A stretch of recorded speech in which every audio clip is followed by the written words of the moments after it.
Assalamualaikum warahmatullahi wabarakatuh. Perkenalkan, nama saya Dimas Mahardani. Saya adalah guru di SMK Kesehatan Mutiara Insani, sekaligus mahasiswa PPG dalam jabatan Angkatan 4 tahun 2021 di LPTK Universitas Muhammadiyah Jember. Pada kesempatan kali ini, saya akan menampilkan video praktik pengalaman lapangan untuk kelas 11 perawat, mata pelajaran konsep dasar tindakan keperawatan. Berikut ini videonya, selamat menyaksikan.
Sebelum belajar dimulai, ketua kelas Nadrafina silakan bikin doa.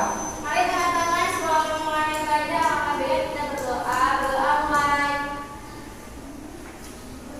Doa selesai. Oke, terima kasih Nadrafina. Jadi sebelum mulai kita berdoa supaya kita diberi kelancaran saat belajar nanti, dan semoga apa yang kita pelajari hari ini bisa menjadi ibadah kita di kemudian nanti. Dan Bapak ingatkan sebentar lagi kalian akan prakterin. Jadi Bapak harap kalian menyimak diskusi kali ini dengan serius karena materi yang akan kita bahas kali ini berhubungan dengan kegiatan prakterin nanti. Oke, siap ya. Bapak absen dulu kalau begitu. Akar, Hadir. Davina, Hadir. Gita, Hadir. Zavia, Hadir. Febri, Hadir. Ika, Hadir. Kaila, Hadir. Laila, Hadir. Nazar. Hadir. Oke, hadir semua, tapi jawabnya lemas. Oke, semuanya berdiri, kita nyanyi lagu kebangsaan supaya lebih semangat dan menumbuhkan rasa nasionalisme. Ayo semuanya berdiri, kita nyanyi lagu Garuda Pancasila. Oke, bareng-bareng ya, 1, 2, 3. Garuda Pancasila, akulah pendukungmu, artinya proklamasi, sedia berkorban untukmu. Pancasila dasar negara, kami adil makmur sentosa, pribadi bangsaku. Ayo maju, maju, ayo maju, maju, ayo maju, maju. Ya, silakan untuk semua sudah semangat, sudah nyanyi lagu kebangsaan. Nah, dilihat ini kita sudah disetujui oleh pemerintah untuk melakukan pembelajaran tatap muka. Tapi perlu diingat selalu patuhi protokol kesehatan yaitu 5M, menjaga jarak, memakai masker, mencuci tangan, menghindari kerumunan dan menjaga mobilitas. Dan posisi duduk saat belajar harus tegak, tidak boleh membungkuk. Ya, sudah siap ya? Oke, yang pertama ini gambar apa ini? Oke, silakan Devi. Perawat dari tempat tidur, Pak. Ya, ini perawat sedang membereskan tempat tidur. Nah, pengertiannya apa ya ini? Ada yang tahu? Silakan Dita. Tujuannya alat yang kotor dengan alat yang bersih pada tempat tidur klien, dengan klien dari tempat tidur dan pada tempat tidur kosong, Pak.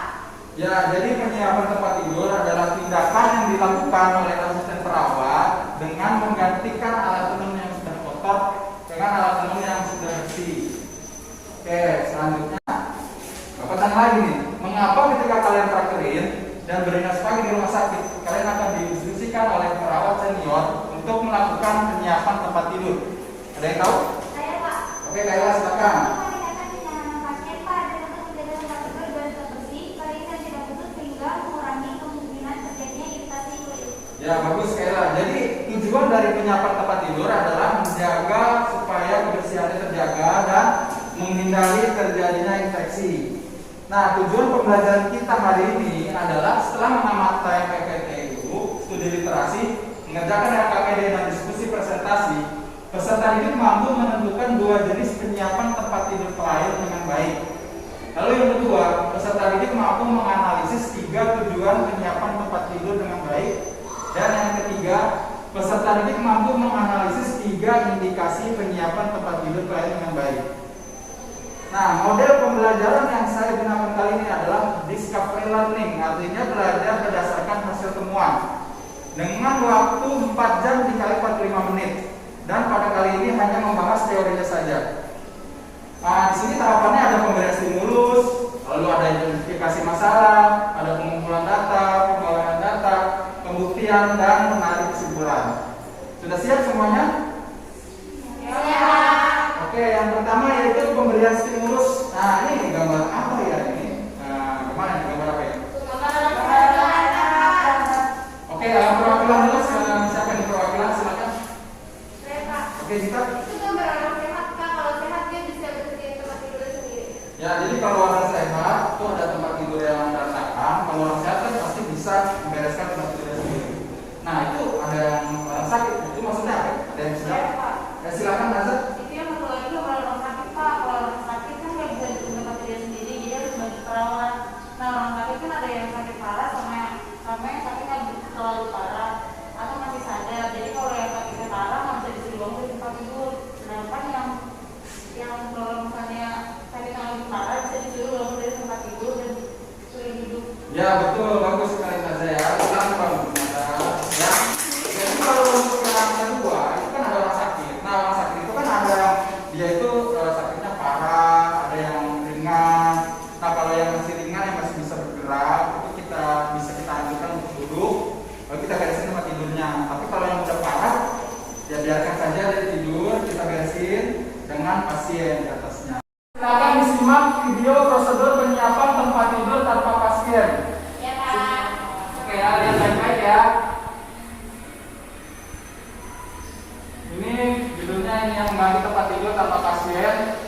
Untuk tahap pertama yaitu ngapain? Memasang apa? Posisinya bagaimana? Ya betul. Ini harus bagaimana nih posisinya? Ya harus membentuk sudut 90 derajat. Itu biar apa? Ya setelah memasang makan selanjutnya memasang perlat bagaimana posisinya? Lebar terbalik ya. Oke, setelah memasang perlat memasang stiklakan bagaimana posisinya? Oke, bagus. Iya, Pak. Selanjutnya setelah memasang stiklakan, oke, setelah itu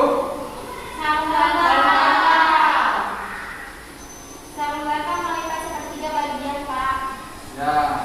Oke, untuk video prosedur penyiapan tempat tidur tanpa pasien ada yang ingin ditanyakan? Tidak ada ya? Kita lanjut lagi sekarang ya video prosedur penyiapan tempat tidur dengan pasien. Dilihat baik-baik.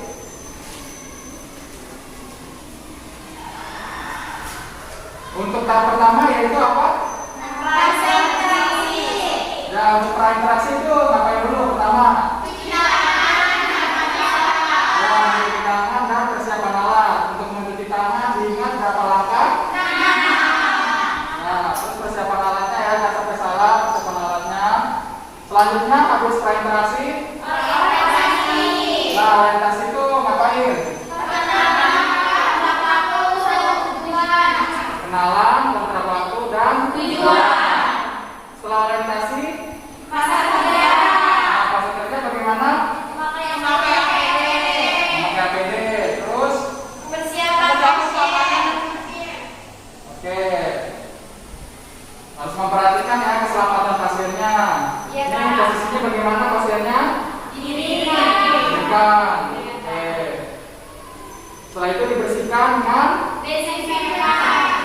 supaya Supaya apa? Dibersihkan dengan desinfektan untuk menghindari kuman atau mikroorganisme. Iya, Pak. Oke, setelah fase kerja yaitu Fase terminasi. nah fase terminasi apa? Menanyakan respon pasien. Menanyakan respon pasien, terus membereskan alat. Oke, setelah itu makan. Oke. Ya, itu video prosedur penyiapan tempat tidur dengan pasien.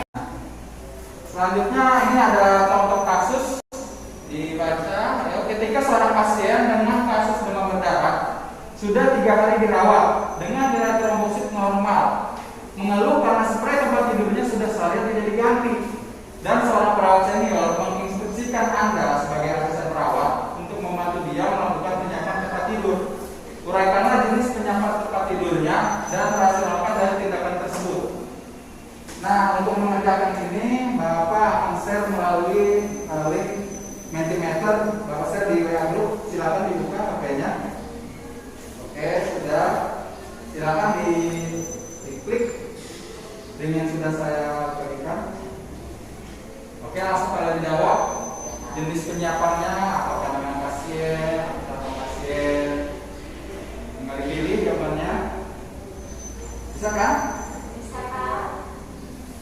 Oke, kita lihat sekarang hasilnya. Wah, ternyata ada satu anak menjawab penyiapan tempat tidur tanpa pasien. Nah, siapa ini yang jawab ini? Saya, Pak. Oke, Hazar. Menurut saya, kita harus melakukan penyiapan tempat tidur. Tapi pasien duduk, terus kita ganti spraynya, alatannya. Karena pasien mengeluh sudah 3 kali spray tidak diganti. Dan Ya. pasiennya sadar serta tidak mengalami masalah memulihkan. Berarti penyiapan tempat tidur sama pasien. Oke, betul jawabannya. Kita untuk Hazar. Jadi untuk kasus kali ini pasiennya demam berdarah, dia nilai trombositnya sudah normal, jadi dia bisa kita anjurkan untuk duduk, lalu kita beresin tempat tidurnya. Jadi jenis penyiapan tempat tidurnya adalah tanpa pasien. Selanjutnya untuk kasus kedua, disimak baik-baik. Ketika seorang pasien COVID-19 dengan gejala ringan sudah 5 hari dirawat dan pasien dianjurkan oleh dokter untuk tetap bed rest, mengeluh karena spray tempat tidurnya sudah seharian tidak diganti, dan seorang perawat senior menginstruksikan Anda sebagai asisten perawat untuk membantu dia melakukan penyiapan tempat tidur. Uraikanlah jenis penyiapan tempat tidurnya dan rasionalkan tindakan tersebut. Seperti biasa, Bapak share lagi linknya di WA Group. Silakan dilihat dan langsung diklik jawabannya. Oke, jangan sampai salah lagi ya. Apakah jenisnya dengan pasien atau tanpa pasien? Kalian analisa dari kasus tersebut. Jadi pasiennya dianjurkan untuk bed rest. Dan kalian harus ingat tentang Permenkes nomor 80 tahun 2016 tentang batasan-batasan dari seorang asisten perawat. Oke, sudah dijawab? Sudah, Pak. Nah, oke, kita lihat dulu hasil jawabannya. Ya, di sini ada penyiapan tempat tidur dengan pasien dan yang paling banyak tempat tidur dengan pasien. Siapa sih yang jawab tempat tidur dengan pasien? Oke, silakan. Itu penyiapan tempat tidur dengan pasien karena pasien COVID dianjurkan bed rest, Pak. Berarti kita tidak boleh melakukan penyiapan tempat tidur secara mandiri. Kita harus menunggu instruksi perawat senior. Kan di Permenkes nomor 80 tahun 2016 ada ruang tunggu tindakan asisten perawat yang bunyinya lakukan asistensi pergantian penuh yang ada pasien di atasnya. Jadi harus ada bimbingan serta pendamping dari perawat senior dalam penyiapan tempat tidur untuk kasus tersebut. Oke, bagus jawabannya. Tepuk tangan Mas Ferry. Jadi untuk kasus ini penyiapan tempat tidurnya yaitu dengan pasien, karena pasiennya dianjurkan untuk bed rest. Dan ingat tadi yang sudah Bapak sampaikan, yaitu Permenkes nomor 80 tahun 2016, artinya kalian tidak boleh melakukan tindakan penyiapan tempat tidur secara mandiri jika ada pasien. Ya, batasan kalian itu sebagai asisten perawat, jadi kalian harus didampingi oleh perawat senior. Oke, selanjutnya untuk mengidentifikasi masalah yang kedua, selanjutnya untuk menentukan indikasi dari penyiapan tempat tidur. Ada 3 gambar di sini. Gambar pertama, ada yang bisa jawab? Oke, Akad. Ya, untuk gambar pertama betul jawabannya yaitu alat tenun atau spray yang berantakan. Lalu lanjut lagi ke gambar kedua, siapa yang bisa? Oke, Ika. Oke, untuk gambar kedua betul jawabannya yaitu pasien yang baru datang di rawat inap. Lalu untuk gambar ketiga? Ya, silakan. Pasien setelah dioperasi, Pak. Ya, untuk gambar ketiga yaitu pasien yang baru tiba setelah operasi tidur. Oke. Nah, sekarang kalian kerjakan di lembar kerja peserta didik yang sudah saya berikan. Ya, kalian kerjakan tadi 3 indikasi tadi. Kalian buka buku kalian, buku paket, ya, halaman 24, buku paket kali TK. Kalian cari 3 indikasi tadi. Nah, sekarang kalian membentuk 2 kelompok, masing-masing 5 kelompok. Oke, dan saya memberikan 2 tugas, yaitu tugas individu dan tugas kelompok. Untuk tugas individu, Bapak sudah berikan lembar kerja. Sudah dibawa lembar kerjanya? Ya. Untuk tugas individu kalian adalah ini, yaitu kalian harus membuat indikasi dan rasional. Indikasi apa saja? Ada 3. Ada 3, apa saja? Ada yang mencoba, terus pasien sudah datang, pasien masuk operasi, ya. Jadi kalian harus membuat 3 indikasi dan 3 rasional dari masing-masing indikasi tersebut. Itu untuk tugas individu. Lalu yang kedua ada tugas kelompok. Kalian bagi 2 kelompok, masing-masing ada 5 anak. Ya, mas, kelompok pertama penyiapan tempat tidur tanpa pasien. Lalu kelompok kedua penyiapan tempat tidur dengan pasien. Oke, silakan sekarang berubah ke kelompok ya. Oke, silakan berkelompok. Oke, kalian berdiskusi. Kalian mengerjakan 2 tugas, tugas individu dan tugas kelompok. Oke, saya ingin ke kelompok ini dulu. Bagaimana? Ada yang ingin ditanyakan di kelompok ini? Saya mau nanya, Pak. Yang rasional maksudnya bagaimana ya, Pak? Oke, untuk yang rasional itu, jadi rasional itu adalah alasan kenapa indikasi tersebut digunakan untuk penyiapan tempat tidur. Ya, jadi rasional itu artinya alasan, gitu ya. Oke, untuk rasional kalian boleh cari di Google, boleh cari di buku, tapi sebaiknya kalian menganalisa ya untuk rasional karena nanti akan Bapak nilai dari pengetahuan kalian sendiri. Oke, ada yang ditanyakan? Oke, tidak ada ya. Oke, sekarang saya ingin ke kelompok ini. Ke kelompok ini bagaimana, ada yang ditanyakan? Saya mau nanya, Pak. Ya. Kan tugas kelompok yang Bapak suruh kan ngerjainnya kan dua tugasnya persiapan alat tenun tempat tidur tanpa pasien. Ya. Itu ngerjainnya bagaimana, Pak? Nah, itu nanti kalian buat PowerPoint ya. Nanti kalian cari, kalian rangkum, kalian cari di buku boleh, di internet boleh. Nanti kalian buat di PowerPoint lalu kalian presentasikan di depan teman-teman kalian. Gitu ya. Ada lagi yang ditanyakan? Saya mau nanya, Pak. Pak, nanti kalau di depan tuh waktuan atau Oke, untuk yang nanti presentasi itu boleh perwakilan, ya tidak semuanya. Tapi nanti kalau untuk menjawab pertanyaan kalian berdiskusi, ya semua anggota itu terlibat. Selesai berdiskusinya? sudah? Untuk yang tugas individu sudah dikerjakan? Sudah. Yang untuk tugas individu nanti kalian kirim ke Google Classroom ya. Baik. Oke, untuk tugas kelompok pertama mana? Iya. Oke, untuk kelompok pertama judulnya apa? Penyiapan tidur tanpa pasien. Oke, untuk kelompok kedua? Bisa, Pak. Kelompok kedua apa judulnya? Penyiapan tempat tidur dengan pasien. Oke, untuk kelompok pertama silakan perwakilan 3 orang maju ya. Baik, Pak. Sekarang saatnya presentasi. Presentasi pertama dari kelompok 1 yaitu penyiapan tempat tidur tanpa pasien. Kalian simak baik-baik ya. Oke, silakan kelompok 1.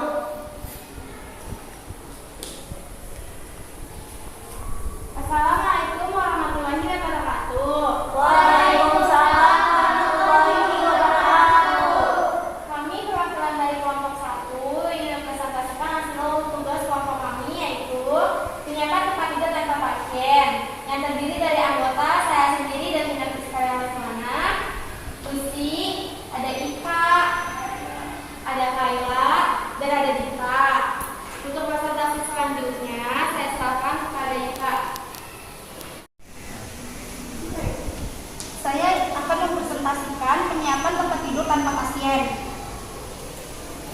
Ini ada gambar menyiapkan tempat tidur tanpa pasien ya. Saya akan menjelaskan definisi penyiapan tempat tidur. Adalah penggantian alat tenun kotor dengan alat tenun yang bersih pada tempat tidur pasien dengan pasien di atas tempat tidur dan pada tempat tidur tanpa pasien. Dan ini ada jenis-jenis tempat tidur. Tempat tidur cage, tempat tidur yang tidak bisa digerakkan dengan tinggi 26 inci. Tempat tidur elektrik hampir sama dengan tempat tidur cage. Dalam hal biasa dinaikkan dan diturunkan serta bagian kepala dan lututnya bisa disesuaikan. Tempat tidur elektrik, kerangka tempat tidur khusus yang diletakkan di dalam rangka sirkuler. Tempat tidur striker atau tempat tidur spinal, kerangka berputar yang bertujuan sama dengan tempat tidur sirkuler elektrik. Dan ini ada tujuan bed-making, memberikan lingkungan yang bersih, tenang dan nyaman. 2. Menghilangkan hal yang dapat mengiritasi kulit dengan menciptakan tidur dan selimut yang bebas dari kotoran atau lipatan. Yang ketiga, meningkatkan gambaran diri dan harga diri pasien dengan menciptakan tempat tidur yang bersih, rapi dan nyaman. Ini ada yang dilakukan untuk pasien sadar masih memiliki kemampuan mobilisasi yang baik bila diperlukan sewaktu-waktu. Dan ini ada gambar alat dan bahannya, ada sabun tangan, alat, selimut, spray besar, dan kotor dan sweater.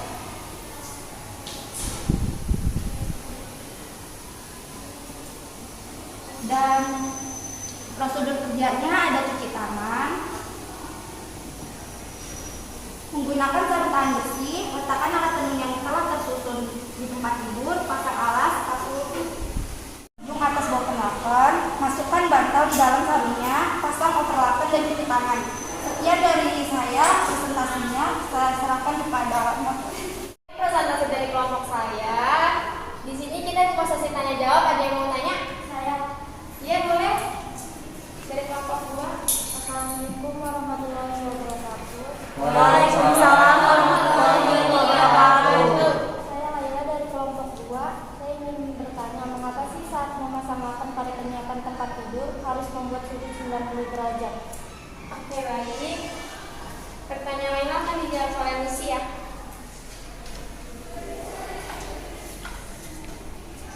Saya akan menjawab pertanyaan dari Laila. Kita membentuk sudut 90 derajat pada pemasangan dan rakam supaya terlihat lebih rapi. Apa kurang jawabannya? Ada yang ditambahin atau tidak? Terus untuk selanjutnya kelompok 2 ada yang ingin bertanya lagi? Iya boleh. Assalamualaikum warahmatullahi wabarakatuh. Waalaikumsalam. Saya perwakilan dari kelompok 2 ingin bertanya, mengapa pada penyiapan tempat tidur ada tindakan membersihkan tempat tidur dengan melakukan desinfektan? Terima kasih. Pertanyaan apa akan dijawab oleh saya? Oke, pertanyaan akan saya jawab. Mengapa harus dibersihkan dengan desinfektan supaya terhindar dari mikroorganisme? Cukup? Cukup. Sekian dari kelompok kami. Kurang lebihnya mohon maaf. Assalamualaikum warahmatullahi wabarakatuh. Waalaikumsalam warahmatullahi wabarakatuh. Ya, tadi sudah selesai kelompok 1. Beri tepuk tangan untuk kelompok 1. Sekarang saatnya presentasi dari kelompok 2, yaitu penyiapan tempat tidur dengan pasien. Kepada yang lainnya harus disimak dengan baik-baik ya. Oke, silakan kelompok 2.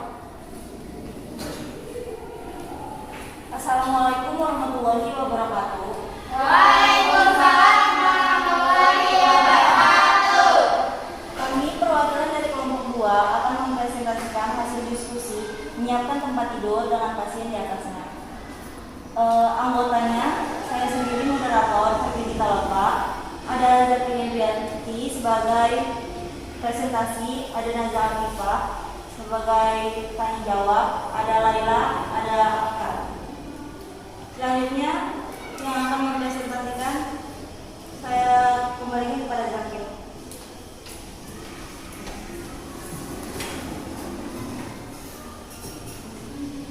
Saya di sini mempresentasikan hasil diskusi kerja kelompok kami yang berjudul penyiapan tempat tidur dengan pasien di atasnya. Tujuan tujuannya adalah meningkatkan kenyamanan klien, menjaga tempat tidur tetap bersih, mempertahankan energi dan status, menyediakan tempat tidur yang bersih dan nyaman bagi klien. Indikasinya akan ada klien baru yang masuk ruang rawat. Persiapan klien yang baru saja dioperasi, sudah waktunya linen diganti. Linen dan alat tenun lainnya basah, lembab, dan kotor. Prosedurnya adalah mencuci tangan, menggunakan sarung tangan, letakkan alat tenun yang telah tersusun rapi, uratan sesuai pasangannya. Pasang alat tenun dan kasur. Bersihkan kasur dengan menggunakan waslap. Lalu letakkan garis tengah lipatan tepat di tempat tidur. Dan bentangkan laker, lipat setiap ujung laker 90 derajat. Letakkan perlak, selimut, lipat ujung, pasang overlaker, lalu cuci tangan. Sekian presentasi dari kelompok kami. Kurang lebihnya mohon maaf, saya kembalikan kepada moderator.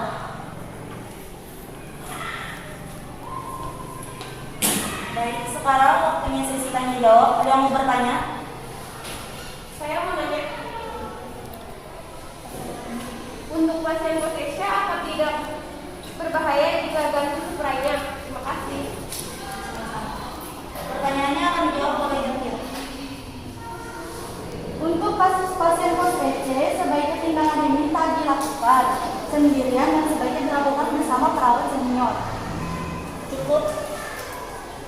Ayo, ada yang mau lagi? Nggak ada ya? Ada yang mau tanya lagi, Pak? Ada yang mau bertanya lagi? Saya mau nanya, tadi di slide ada tulisan kontraindikasi. Dalam penyiapan tempat tidur apabila pasien tidak menginginkan untuk dirapikan tempat tidur. Pertanyaan saya adalah, memangnya ada ya pasien yang tidak mau diganti spraynya? Terima kasih. Pertanyaannya akan dijawab oleh Nazar. Jawabannya adalah tentu ada, lebih tepatnya jika pasien merasa tempat tidurnya masih bersih atau menunda waktu untuk digantikan spraynya. Sekian presentasi dari kelompok kami. Kurang lebihnya mohon maaf. Assalamualaikum warahmatullahi wabarakatuh. Waalaikumsalam warahmatullahi wabarakatuh. Oke, itu tadi presentasi dari kelompok 2. Tepuk tangan dulu untuk kelompok 2. Jadi tadi sudah semua presentasi dari kelompok 1 dan kelompok 2. Jadi untuk penyiapan tempat tidur ada 2 jenis, ada tanpa pasien dan dengan pasien. Ya, jadi kalau untuk yang tanpa pasien harus diperhatikan sisi sudut-sudutnya harus rapi, lalu yang dengan pasien juga harus diperhatikan keselamatan pasiennya. Ya, di sini saya ingatkan kembali bahwa penyiapan tempat tidur akan kalian lakukan saat kalian prakerja nanti. Dan ingat baik-baik kalau kebersihan itu adalah sebagian dari iman. Kita manusia sudah diberi akal, kita bukan hewan. Kalau hewan kan kalau mau tidur langsung cari makan. Kalau kita kan sudah dididik oleh orang tua kita supaya kalau bangun tidur membereskan tempat tidur, ya kan? Nah, tapi kalau di rumah sakit kan kasihan kalau pasien baru bangun tidur kita suruh beres tempat tidur. Nah, kalian tugasnya membantu pasien untuk melakukan penyiapan tempat tidur. Kesimpulannya hari ini kita sudah mempelajari tentang penyiapan tempat tidur. Ada berapa jenisnya? Ada 2. Apa saja? Penyiapan tempat tidur tanpa pasien dan penyiapan tempat tidur tanpa pasien. Nah, terus tujuannya apa saja?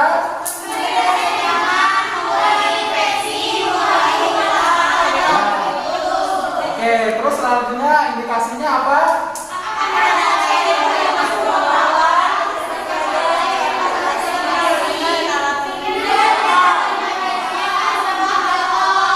Ya, indikasinya tadi kalau ada linen yang kotor, pasien baru masuk rawat inap, sama pasien habis dioperasi. Oke, sampai sini ada yang ingin ditanyakan? Ya, Kak Lucy. Oke, karena waktu kita sudah habis, untuk prakteknya akan kita lanjutkan minggu depan. Ya, oke, sini saya ingin perwakilan 1 orang untuk menyampaikan manfaat dari pembelajaran kita hari ini. Siapa di sini yang ingin menyampaikan? Saya, Pak. Oke, silakan Davina. Saat hari ini alhamdulillah kita dari pelajaran tadi kita jadi tahu jenis-jenis penyiapan tempat tidur, indikasinya, tujuannya. Oke, terima kasih ya Davina. Jadi manfaatnya kalian sudah mendapatkan semua. Oke, sebelum kita akhiri, silakan buka kelas nada final untuk bimbing doa. Mari teman-teman, setelah kita pulang, alangkah baiknya kita berdoa. Berdoa mulai. Doa selesai. Oke, terima kasih. Jadi setelah berdoa, saya harapkan kalian bisa menerima manfaat dari pelajaran hari ini. Oh ya, nanti kalian kerjakan soal post-test dan kalian kerjakan soal carilah alat-alat dan bahan-bahan yang digunakan untuk melakukan penyiapan tempat tidur dan tuliskan langkah-langkah dari penyiapan tempat tidur. Oke ya, sampai berjumpa lagi minggu depan ya. Wassalamualaikum warahmatullahi wabarakatuh.